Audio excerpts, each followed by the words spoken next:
Israel और Iran के बीच मध्य पूर्व क्षेत्र में तनाव अपने चरम पर पहुंच गया है। अमेरिका की तरफ से ईरान 3 परमाणु ठिकानों पर हमला करके उसे नष्ट करने का दावा भी किया गया है। भले से इस दावे में का कोई सबूत नहीं दिया गया है, लेकिन हमला हुआ है, यह बात ईरान ने भी मान लिया है। लेकिन हमले से कोई नुकसान नहीं हुआ है, इसका भी दावा किया गया है। कहा यह भी जा रहा है कि ईरान को पता था कि फर्दो न्यूक्लियर प्लांट पर अमेरिका हमला कर सकता है और इसलिए उसने यहां से यूरेनियम को पहले ही हटा दिया था। और यही कारण है कि अगर यह मान भी लिया जाए कि फर्दो न्यूक्लियर प्लांट को नुकसान हुआ है, तो भी रेडिएशन लीक नहीं हुआ है। तो इसके पीछे का सबसे बड़ा कारण ईरान की तैयारी को भी माना जा रहा है। इसके साथ ही ईरान ने यह भी साफ कर दिया है कि उसके हौसले और बुलंद हो गए हैं। अगर अमेरिका ये सोचता है कि ईरान अपने परमाणु कार्यक्रम से पीछे हट जाएगा, तो ये उसकी गलतफहमी है, ये उसकी भूल साबित होगी और इसके संकेत भी मिलने लगे हैं। अब ईरान की तरफ से पलटवार किया जा रहा है। ईरान ने पहले ही साफ कर दिया था कि अमेरिका और इजराइल इसके नतीजे भुगतेंगे। ट्रंप भले ही चेतावनी दे रहे हो कि अगर ईरान ने हमला किया तो जवाब देंगे, लेकिन ईरान भी शांत नहीं बैठा है। उसके तरफ से जबरदस्त हमला किया गया है। पूरे इजराइल में सायरन बज रहे हैं और सबसे बड़ी बात तो यह है कि इस बार ईरान की तरफ से जो मिसाइलें दागी जा रही हैं और जो हमले हो रहे हैं, उन्हें इजराइल का डिफेंस सिस्टम भी नहीं रोक पा रहा है। इजराइल के कई शहरों में धमाकों की खबरें आ रही है। इजराइल ने अपना एयर स्पेस बंद कर दिया है, जिसे लेकर के ईरान दावा कर रहा है कि अब इजराइल के एयर स्पेस पर उसका दबदबा है। एयरपोर्ट भी बंद है, शहर भी सूने हो गए हैं। तो कैसे अमेरिका के जंग में आते ही इजराइल में मच गई है भारी तबाही, आज इसी पर हम अपने स्पेशल रिपोर्ट में बात करेंगे। के हमले के बाद ईरान ने ऐलान कर दिया था कि अब उसे इसकी सजा दी जाएगी और सबसे पहले सजा मिली है इजराइल को। ईरान ने इजराइल के कई शहरों पर मिसाइलों की बौछार कर दी है। दरअसल अमेरिका के हमले के बाद ईरान में बेहद गुस्सा देखा जा रहा है। बदला लेने का ऐलान किया जा रहा है। ईरान के विदेश मंत्रालय ने कहा कि अमेरिका ने उसके परमाणु ठिकानों पर हमला करके अंतर्राष्ट्रीय कानून का गंभीर उल्लंघन किया है। यह हमला उस समय हुआ जब कूटनीतिक बातचीत चल रही थी।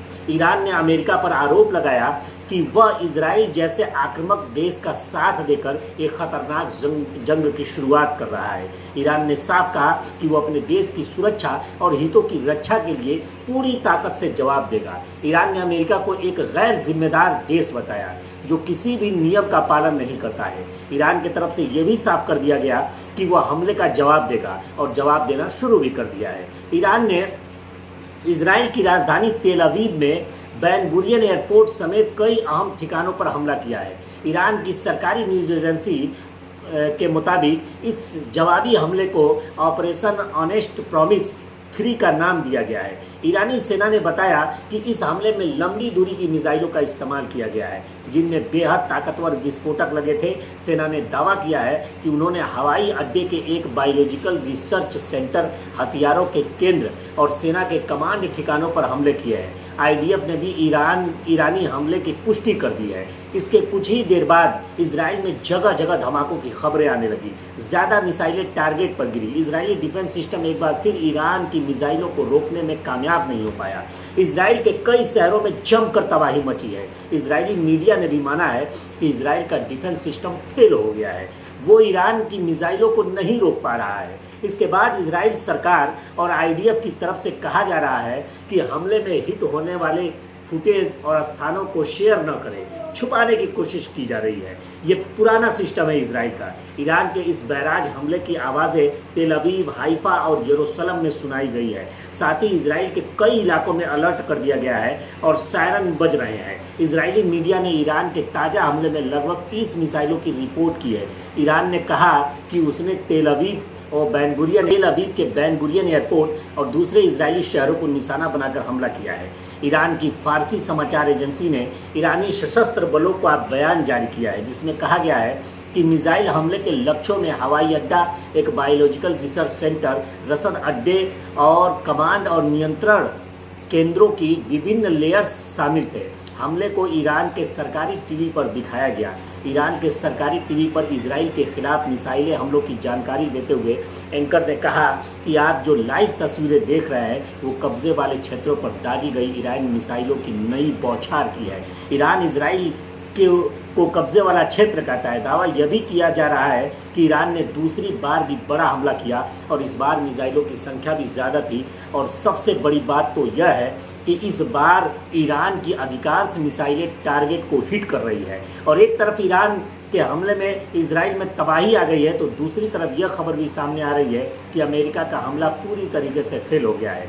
ईरान के जिन 3 परमाणु ठिकानों पर अमेरिका बम गिराया है उसमें फर्दा अहम माना जाता है।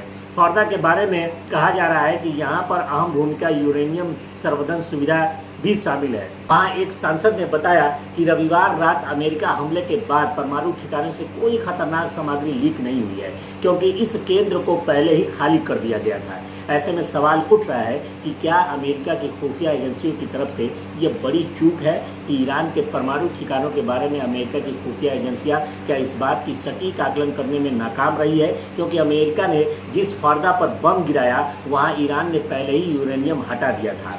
ईरानी मीडिया से बात करते हुए ईरानी संसद में कौम के प्रतिनिधि मोहम्मद मनन रईसी ने आश्वासन दिया कि फर्दा न्यूक्लियर फैसिलिटी सेंटर का कोई गंभीर नुकसान नहीं हुआ है। उनका कहना है कि सिर्फ ज़मीन पर मौजूद हिस्से को ही नुकसान पहुंचाया गया है, जिसे सही किया जा सकता है। इस बीच ईरान की न्यूक्लियर एजेंसी परमाणु ऊर्जा संगठन यानी एटॉमिक एनर्जी ऑर्गेनाइजेशन ने अटैक के बाद बयान जारी किया। अपने बयान में परमाणु ऊर्जा संगठन ने कहा कि ईरान का परमाणु ऊर्जा संगठन ईरानी राष्ट्र को आश्वासन देता है कि अपने दुश्मनों की बुरी साजिशों के बावजूद वह नेशनल इंडस्ट्री के काम को रुकने नहीं देगा। बयान में कहा गया कि अपने हजारों क्रांतिकारी और प्रेरित विज्ञानियों और विशेषज्ञों की कोशिशों से वह इस नेशनल इंडस्ट्री के विकास को रुकने नहीं देगा, जो परमाणु शहीदों के खून का परिणाम है। संसद रईसी ने कहा कि उन्होंने क्षेत्र के लोगों को यह आश्वासन भी दिया है कि अमेरिका के हमले के बाद किसी तरह का कोई रेडियोधर्मी उत्सर्जन नहीं हुआ है, क्योंकि हमले से बहुत पहले ही रिस्की मटेरियल वहां से निकाल दिए गए थे। उन्होंने ये भी कहा कि अब यहाँ ईरान पर निर्भर करता है कि वह ईरानी परमाणु ठिकानों पर हमला करने की अमेरिकी राष्ट्रपति डोनाल्ड ट्रंप की मूर्खतापूर्ण कार्रवाई का जवाब कैसे देता है। अमेरिका के हमले के बाद ईरान के राष्ट्रपति मसूद पेजिश्कियान ने फ्रांस के राष्ट्रपति एमेनुअल मैक्रों के साथ एक फ़ोन कॉल पर बातचीत की। इस कॉल के दौरान उन्होंने चेतावनी दी है ज़ायनी शासन के लगातार आक्रामकता के प्रति उनका जवाब अधिक विनाशकारी होगा। फिलहाल जंग की शुरुआत हो चुकी है। अमेरिका के जंग में शामिल होने के बाद इजराइल को अब एक और ढाल मिलती दिखाई दे रही है। सबसे ज़्यादा खुश नेतन्याहू दिखाई दे रहे हैं, क्योंकि उन्हें इस बात का एहसास हो गया था कि अगर अमेरिका इस जंग में शामिल नहीं होता है तो वो ज़्यादा दिनों तक ईरान के सामने नहीं टिक पाएंगे। जिस तरह से ईरान की मिसाइलों ने इजराइल में तबाही मचा रखी है, उसके बाद इजराइल ज़्यादा समय तक यानी तबाही नहीं झेल पाएगा। इजराइल सरेंडर करता उससे पहले ही अमेरिका जंग में एंट्री हो गई। अमेरिका के हमले के बाद अब अगर जंग आगे बढ़ती है तो फिर इजराइल की मुसीबत बढ़ जाएगी। जय हिंद, जय भारत।